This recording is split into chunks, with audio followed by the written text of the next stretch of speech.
Crooked Joe Biden, the worst president in the history of our country. He's the worst president in the history of our country, the most incompetent. He's a very big danger to our country.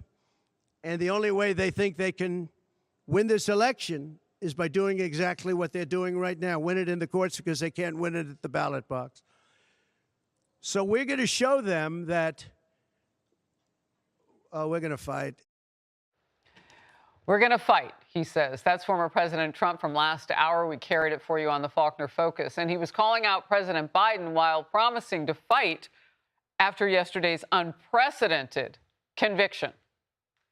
Trump's campaign is already using the conviction to fundraise. Well, actually, they both are.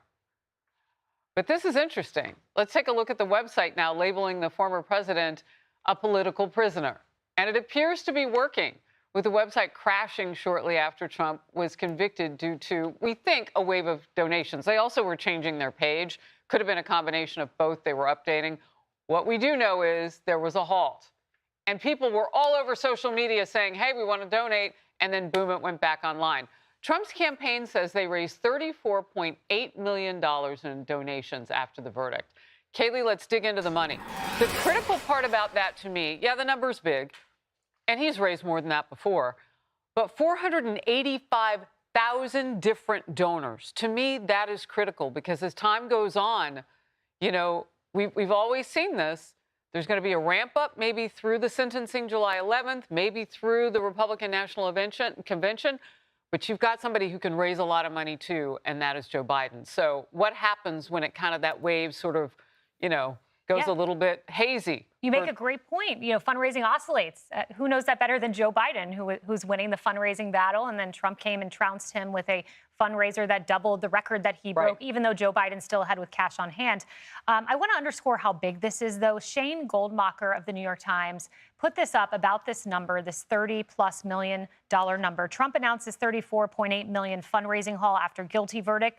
For some perspective, that is even more than the $26 million in a day that Biden raised after naming Kamala Harris as vice president. Ken Vogel also does this for a living. He says in 2 decades covering campaign money, I've never seen anything like this. The Trump campaign says it raised the $34 million in the one day, less than 1 day since the verdict comes out, with 29.7% of donors being at the WinRed platform. So these guys do this for a living.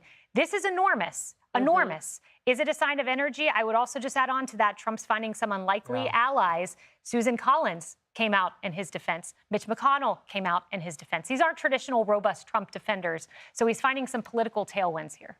Yeah, and when you talk about, you know, how many people go to the rallies and all of that, we're all in a situation where we're watching the economy just hobble along. Some of it, I mean, if you're rich right now and Wall Street's treating you great, that's good. But if you actually have to go and pay for your own groceries at the grocery store, it's biting you. And so that really plays a role. And Kennedy, I want to get back to something you said last segment. He has to do what Biden refuses to do now. And Trump is good at it.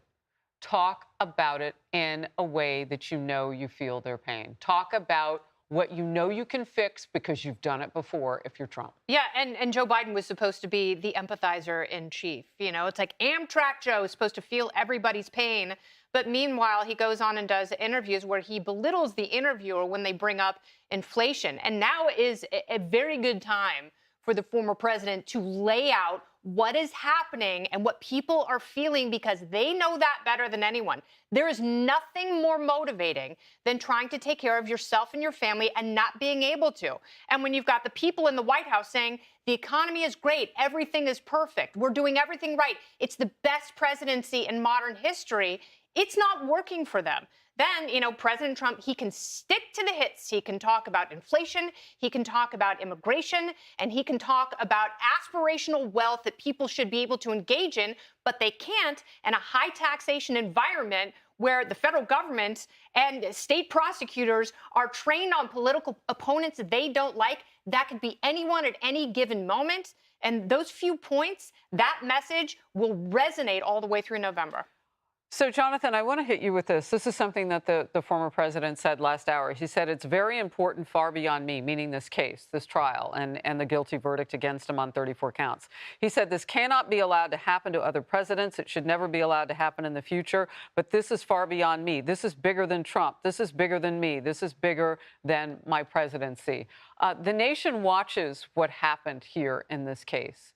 Mm-hmm. What do you think they see outside of Manhattan? Because you said, well, it's going to be different, not only in a blue state, but in this cauldron of blueness, if you will. I think this is where it comes down to the DNA of Americans, that there's certain things that resonate with Americans regardless of where you are. It's sort of the reason why, despite of all of our divisions, when the Democrats were pushing to pack the Supreme Court, the needle didn't move. I mean, the public remained opposed to that, even though many of them didn't like the conservative majority. I expect a lot of them will not like this. I don't see how a reasonable person could look at this case and not say that this is a political prosecution. And we're not used to political prosecutions in the United States. It's been a long time. You got to go back to sort of John Adams when you saw this type of thing happen. And so the question, I think, is going to be, as we play this out and it galvanizes Americans on either side, what's going to be the key issue going into that polling place? And this may jump to the top of that list. Interesting. Just hearing you talk about what could happen with the U.S. Supreme Court packing the court. So, Emily, I'm sure you caught it this week, because we thought we were going to hear from the president about this actual trial. But now it's being reported that we won't. We'll see what happens going forward. But while that talk was going on, the president promised to put more liberals on the court, to what he said, balance it out, if you will, the U.S. Supreme Court. What could that look like going forward?